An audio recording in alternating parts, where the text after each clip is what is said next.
Swastiastu. Halo semuanya, perkenalkan nama saya Niluh Putumena Putri dengan NIM 21020143336 dari kelas 3B Manajemen Pagi, Fakultas Ekonomi, Bisnis dan Pariwisata, Universitas Hindu Indonesia. Baik, di video kali ini saya akan memaparkan materi tentang perilaku kelompok dalam organisasi. Adapun topik yang akan saya bahas, pertama, definisi pengambilan keputusan, kedua, proses pengambilan keputusan, ketiga, jenis keputusan terkait masalah yang dihadapi, dan terakhir, studi kasus. Pertama, definisi pengambilan keputusan.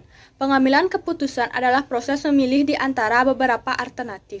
Kadang-kadang, proses ini sangat sederhana dan alternatif yang paling baik mudah ditentukan.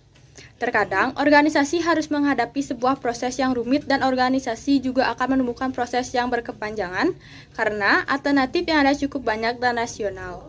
Karena begitu pentingnya pengambilan keputusan, kemampuan ini harus selalu dikembangkan oleh pemimpin. Bakat kepemimpinan seseorang dapat dilihat dari kemampuan dalam mengambil keputusan yang tepat.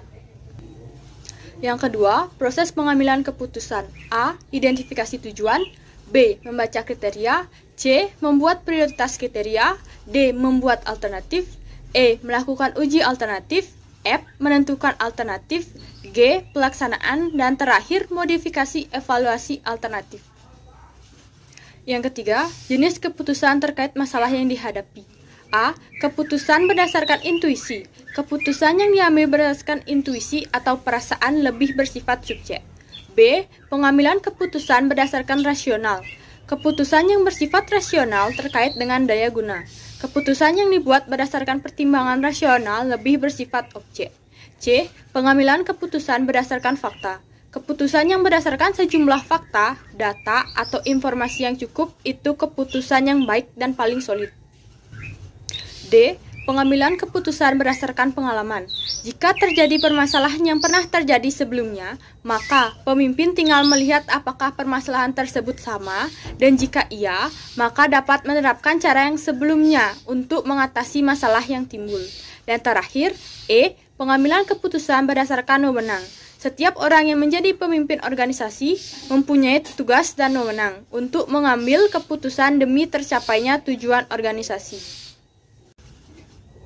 Terakhir, studi kasus. Pada tanggal 18 November 2022, Pak Laksana pemilik villa melakukan praktek diskriminasi harga sebagai strategi pemasarannya.